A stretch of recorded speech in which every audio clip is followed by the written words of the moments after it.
Hey guys, welcome back. Today we're going to be checking out Scream and Boca by Dreamcatcher.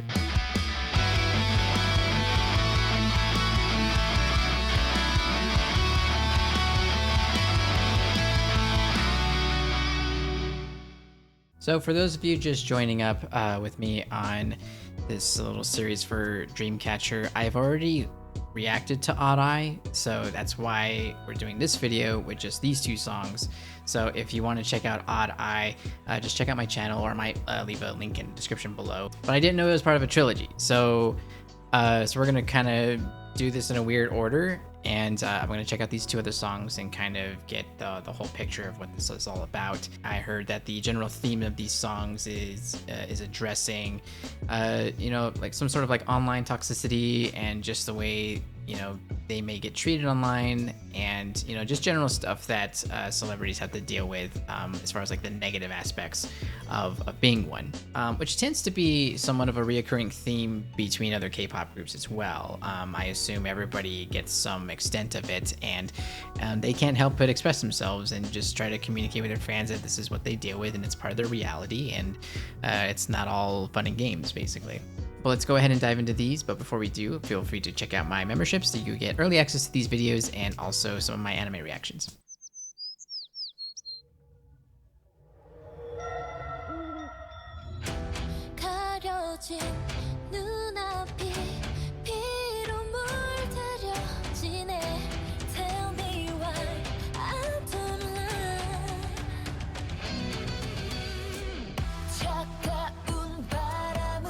I do like how much they incorporate the rock sound into their music.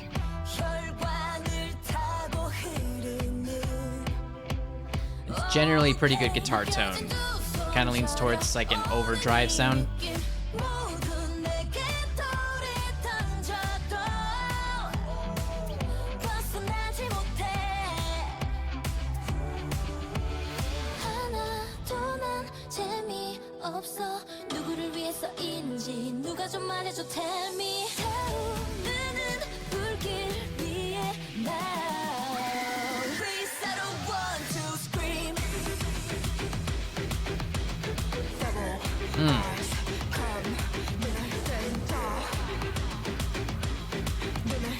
Really interesting rhythm for this chorus.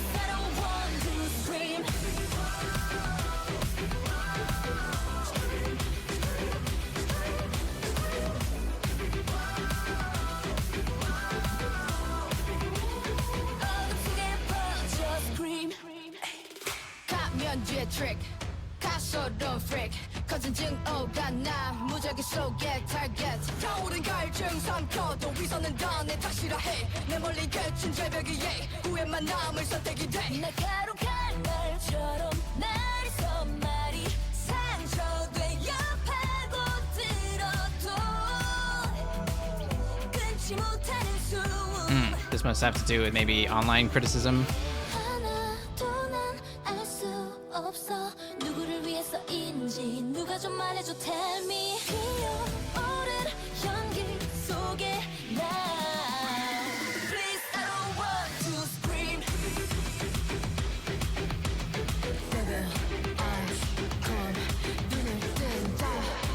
The chorus is very well mixed. I really love the guitar tone and how they're playing around with that rhythm. That high note that they're throwing into that chorus, I can't quite tell what that's coming from. Could be a synth, it could be a harmonic on a guitar.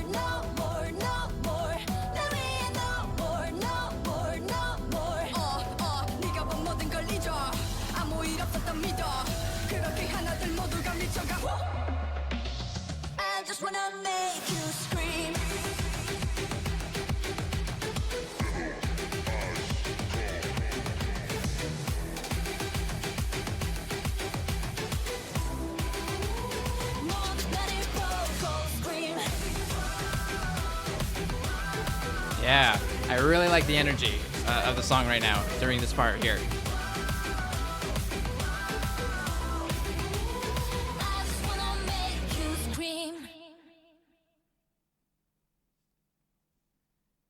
I do think we could have done maybe like a couple more measures of chorus there. I really like that chorus. It's very effective. It's very catchy. Sonically, I love the way it is. Seems to have like a similar vibe to Odd Eye so far, like not just necessarily sonically, but also visuals. It would only make sense since this is kind of considered a trilogy and there's an overall theme to everything. Again, I really like how much they incorporate rock into their sound, and it's not just some sort of like afterthought. It really feels like it's part of the DNA. To give this song a rating, I'm gonna go with a 9 out of 10. This was very strong for me. Initially going into it, I was already thinking, well, I think I like Odd Eye a little more, but with that chorus, especially when they extended it near the end, that really got some points for me. Okay, let's check out Boca.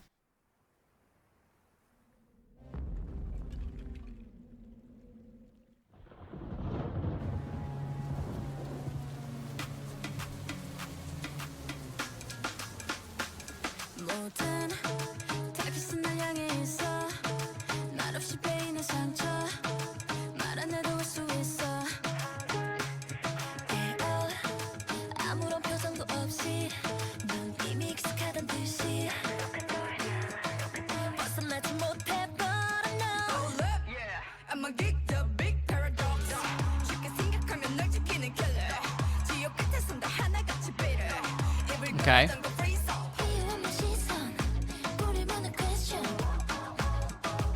Has a little bit more of a club feel to it.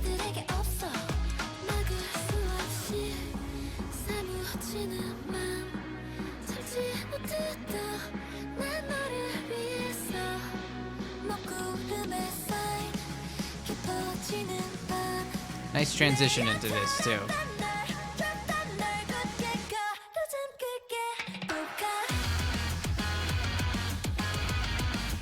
Whoa, okay.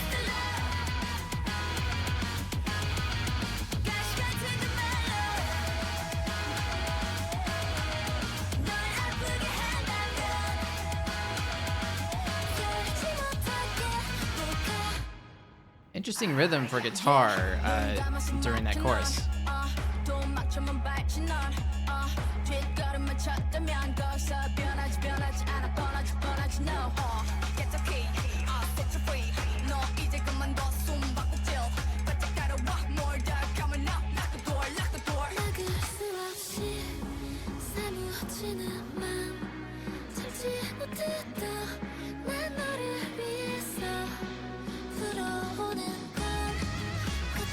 There's a lot of interesting transitions, a lot of different ideas with this one.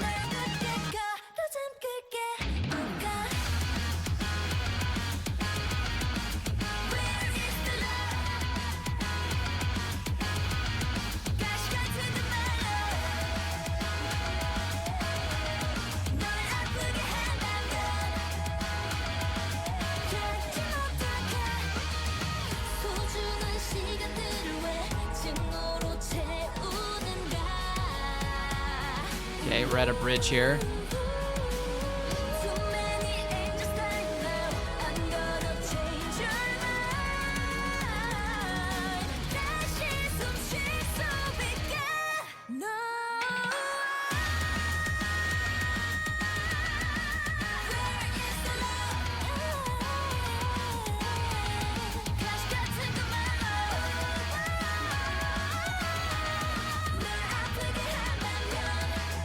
I bet you this song would do very well live.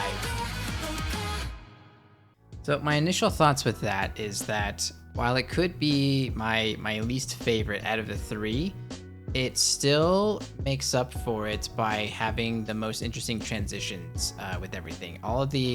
Every piece of that song has like a unique idea. They didn't go for like the most catchy things, but that seems to be on purpose. Because as a musician, when you're writing stuff, you know what chord progressions work, okay? And here they decided to go more creative. They went via paths less traveled, you know, and see if they can make something catchy out of that. And I think they succeeded. It's not going to be as strong and as recognizable to listeners, maybe to latch on to songs like this necessarily.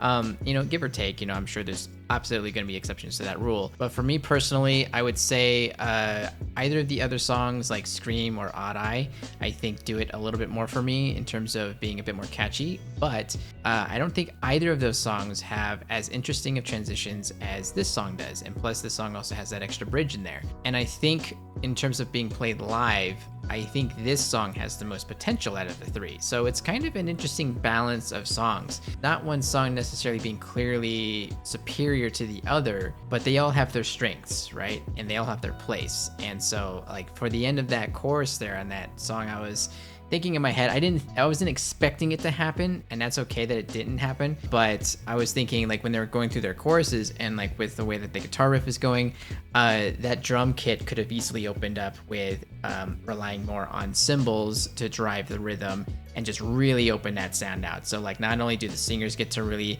like belt out all the extra vocals, but also like the drums and the instrumentals can also get bigger with that. So like in a live situation, that can get much more grand. And that song to me has the potential for that, whereas the others might have to kind of stick to their guns a little bit more. So for rating for that one, I'm gonna give it an 8 out of 10. I still feel like it's a strong song, but it also has that potential. And if they make up for that in a live setting and all of a sudden like kind of juice it up a bit, that song can easily just like rise up. Because sometimes songs do that, right? Where you may not like a song as much in a studio version, but when you watched it live, all of a sudden it becomes one of your favorites and you've got this new memory locked in. And it's like, yeah, no one really knows that song can do that unless they went to go watch the live version of it, right? I think that song has a lot of potential. All right, guys, we went ahead and finished the trilogy, and I hope you enjoyed the reactions. Let me know in the comments if you want me to check out anything else, and I'll see you guys later.